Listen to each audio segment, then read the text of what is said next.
তো আগের ব্লগটা যেখানে শেষ হয়েছিল, কে কে বলো তো দেখেছো? তারা হয়তো জানো আগের ব্লগটা এখানে শেষ হয়নি, কিন্তু একটা স্পেশাল জায়গাতে শেষ হয়েছিল। তো আমি একটু আগে থেকে দিলাম, যারা দেখোনি সেই ইন্টারেস্টিং পার্টটা, তো যেটা সেটা সবাই যাতে আবার দেখতে পাও, তাই না?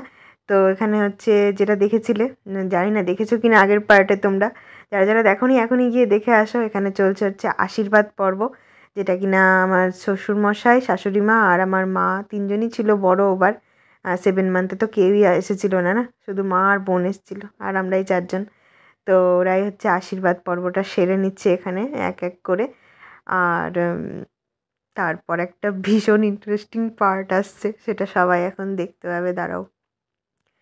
তো খুব খুব খুব স্পেশাল একটা জিনিস। এখানে মা হচ্ছে আশীর্বাদ করে, এখন মা হচ্ছে আমার জন্য একটা রেড কালারের বেনারসি কিনেছে মা আর বুনুতে পছন্দ করে। তো সেটা এখন আমার হাতে মা দিচ্ছে। ভীষণ সুন্দর বেনারসি, ভীষণই সুন্দর। এবার সেই পার্টটা এসছে, চলো দেখি কি তুললাম, ছেলে তুললাম না মেয়ে তুললাম, কি তুললাম কি তুললাম, চলো দেখি কি তুললাম। তো আমি হচ্ছে এখান থেকে হচ্ছে মেয়ে তুলেছি, মানে বেবি গার্ল হবে আমার। তো সেটা তো সময় বলবে বেবি গার্ল হবে না বেবি বয় হবে। ঠিক আছে, ওয়েলকাম, যে আসুক না কেন, সে তো নয়নের মণি, নয়নের তারাই হবে, তাই না? তো বেবি গার্ল বেবি বয় দুজনকেই ওয়েলকাম। এখন এটা রিচুয়ালস ইজ রিচুয়ালস, সেই জন্য আমরা ভীষণ এখানে ভীষণ ঠাট্টা করে করে আর কি রিচুয়ালসগুলোকে করছি। এটা এখন কোলে নিয়ে সবাই সবার কোলে দেবে, এটা নাকি ওনাদের নাতি। তো আমার শাশুড়ি মা ভীষণ মজার মানুষ।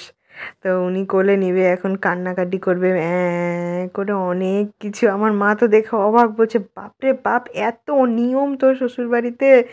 আর এই যে এখন বাবার কোলে দেওয়া হচ্ছে, মানে কি বলবো, ব্লগ এডিট করতে গিয়েও আমার হাসি পাচ্ছে সত্যি। ও আবার দেখো কি করছে, দেখো তোমরা, ও আবার আমার শ্বশুর মশাইয়ের কাছে নিয়ে গেছে ওই যে তোয়ালেতে করে, যে নাও তোমার নাতি, নাতনি। এই যে আমার শ্বশুর মশাই এবার দেখছে, উনি আবার দেখছে।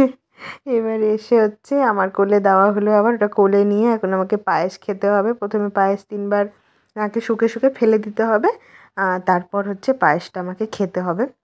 আমার সকাল থেকে সেই দুধ কলা আছে পেটে, কিচ্ছু নাই। এখন বিকেল 4টে বাজে, এখন আমি প্রথম পায়েস খাচ্ছি, ভাবা যায় এই অবস্থায়। কিন্তু কী করবো, আজকে উপোস থাকতে হতো, তো থাকতেই হতো।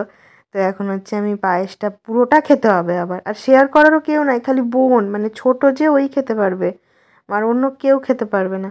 তো আমি বললাম বুনু সব কিছু ছাড়, তুই আমার সাথে খেতে বস। আমার পক্ষে, আমি তো মিষ্টি বরাবরই খাই না, আর জানি না কেন এই দৌড়ান না আমার আরও মিষ্টি মানে উঠে গেছিলো পুরো। খালি লঙ্কা খেতে ইচ্ছা করতো, খালি ঝাল খেতে ইচ্ছা করতো, মানে মনে হতো কি, মানে 5-6টা লঙ্কা চিবিয়ে যদি খেয়ে নিই তবুও ঝাল লাগবে না, মানে এতটা ঝাল খাওয়ার আমার ইচ্ছা করছিল। তো এখানে হচ্ছে বুনু আর আমি তো শেয়ার করে পায়েসটা খাচ্ছি, মানে শেষ করতে হবে আর কি, এরকম ব্যাপার। আর কারণ আমার দ্বারা আর হচ্ছিল না, সকাল থেকে না খেয়ে আর ডাইরেক্ট পায়েস, বাপরে বাপ। ইচ্ছা করছে পায়েসের মধ্যে কয়েকটা কাঁচা লঙ্কা নিয়ে নিচ্ছি, ছোটো ছোটো করে কুচি করে, আর তাহলে মনেই ভালো লাগবে। ঠিক আছে, আমি আর বুনু খাচ্ছি আর সুখ দুঃখের গল্প করছি। যে আসবে তাকে নিয়ে অনেক কথা বলি এখন আমরা, তো সেগুলোই বলছি আর খাওয়া দাওয়া করছি। আশীর্বাদ আর ইসের পর্ব শেষ, কি বলে জানো, পায়েস খাওয়া, এটাও একটা রিচুয়ালসের মধ্যেই ছিল পায়েস খাওয়া। এবার বুনু আর শাশুমা মিলে আমাকে সুন্দর করে সাজিয়ে দিচ্ছে, ওখানে বাইরে সাজানো হয়ে গেলে দিন তোমাদের দেখাচ্ছি। তো এই যে এখন বাজে সেই বিকেল 5টা বেজে গেছে, আমাদের আজকে অনেক লেট, অনেক, মানে এই কটা মানুষ বুঝতেই পারছো তোমরা। আর তারপরে এত এত এত এত কাজ, মানে কি বলবো, রান্নাতে তো আমি হেল্প করতে একদমই পারিনি। টুকটাক যেটুকু না করলে না ওটুকুই করেছিলাম, বাকি সব মা, শাশুমা আর আমার বোন। বাপরে আমার বোন ছাড়া মানে একদম হতো না। সুন্দর করে সাজিয়ে দেখো ওই আমাকে খেতে দিয়েছে, মা বেড়ে বেড়ে দিল, শাশুমা আর ও খেতে দিয়েছে। সব আমার পছন্দের রান্না হয়েছে, ঝাল ঝাল। এই মিষ্টিগুলো তো আমি খাবোই না, একদমই আগেই সরিয়ে দিয়েছিলাম, জাস্ট দিয়েছে, দিতে হয়। কিন্তু আমার মানে এত ভাল লাগে না, মানে এই দৌড়ান বললাম না তোমাদের, আমি এত কাঁচা লঙ্কা খেয়েছি, এত ঝাল খেয়েছি, মানে এই কয়েক মাসে, মানে শুধু ঝাল খাওয়ার ইচ্ছা করতো। আর আমি যে খাইনি সেরকম না, সবাই বলতো এত ঝাল খাওয়া ঠিক না, বাট মনে তো কি, মন যেটা চাইছে ওটাই করি। খালি মনে হতো শুধু ঝাল খাই, শুধু ঝাল খাই। আমি মিষ্টি, একটা মিষ্টি আমি কামড় দিইনি এই কয়েক মাসে, একটা মিষ্টি না। মিষ্টি ভালোই লাগতো না, মিষ্টি দেখতেই আমি বরাবর মিষ্টি প্রিয় না। আর এই টাইমটাতে জানি না কেন আরোই মিষ্টি ভালো লাগছিলো না। খালি মনে হচ্ছিলো কি কাঁচা লঙ্কা ডলে একটু মুড়ি খায়, কাঁচা লঙ্কা ডলে একটু সেদ্ধ ভাত খায়, মানে শুধু কাঁচা লঙ্কার দিকে লোভ। মানে শুকনো লঙ্কাটা অ্যাভয়েড করছিলাম, বাট কাঁচা লঙ্কাটা একদম অ্যাভয়েড করিনি। কাঁচা লঙ্কাতে প্রচুর পরিমাণে ভিটামিন সি আছে, আর আমি প্রচুর ভিটামিন সি এই দৌরান খেয়ে নিয়েছি, কারণ আমি প্রচুর কাঁচা লঙ্কা খেয়েছি। ও হ্যাঁ, তোমাদেরকে তো মেনুটাই বলা হয়নি। মেনুতে ছিল হচ্ছে অনেকগুলো চকলেট, যেটা আমার বুনু এনে দিয়েছিল, 5 রকমের মিষ্টি, দই, পায়েস। পায়েসটা এখন এখানে দেখতে পাচ্ছ আমার সামনে দিতে ভুলে গেছে, পাঁপড় দিতে ভুলে গেছে, স্যালাড দিতে ভুলে গেছে। বললাম না ভীষণ তাড়াহুড়োর মধ্যে সব কিছু হয়েছে। বাকি আমার এখানে পাতে দেখতে পাচ্ছ তোপসে ফ্রাই আছে, 5 রকমের ভাজা, শাক ভাজা, ভেজ ডাল, কাতলা মাছের কালিয়া, চিংড়ি মাছের মালাইকারি, লাউ ঘন্ট, চাটনি, মাছের মাথা। কি স্পেশাল তাই না? হলো খাওয়া দাওয়া পুরো এই অবধি, গলা অবধি পুরো আমার বড়ের গায়ের উপরেই বসেছি। এই যে এখানে বলো। তো চলো এবার আমি ফ্রেশ হয়ে একদম সংসারের হালদড়ি চারিদিক ছড়িয়ে ছিটিয়ে গেছে, তারপরে একটু রেস্ট করি। এই অবধি খাওয়া হয়ে গেছে, এখন সন্ধ্যে 6টা বাজে, 1 ঘন্টা লাগলো খেতে। এবার এগুলোকে ছেড়ে টেড়ে নিই তাড়াতাড়ি করে, আর তারপর হচ্ছে একটু রেস্ট করবো। বললাম যেটা তোমাদেরকে, আমার একবার লুকটা দেখিয়ে দিই। লুক আর কি সিম্পল শাড়ি, এটা এখানে ছিল বাট টিভি করেছি, আর একদম লাগছে না, শরীর একদম অস্থির অস্থির লাগছে, একটু খেয়ে নিয়েছি তাই। তো চলো ফ্রেশ হয়ে যাই। তো সবাই মিলে একটু রেস্ট করছিলাম, হঠাৎ করে দেখি সন্ধ্যেবেলা কি একটা পার্সেল এসছে। কী অর্ডার করলো মাথাতে আর কারোই আসে না। তারপর দেখি ও হঠাৎ করে আমার শ্বশুরমশাইকে একটা ফোন এনে দিয়েছে।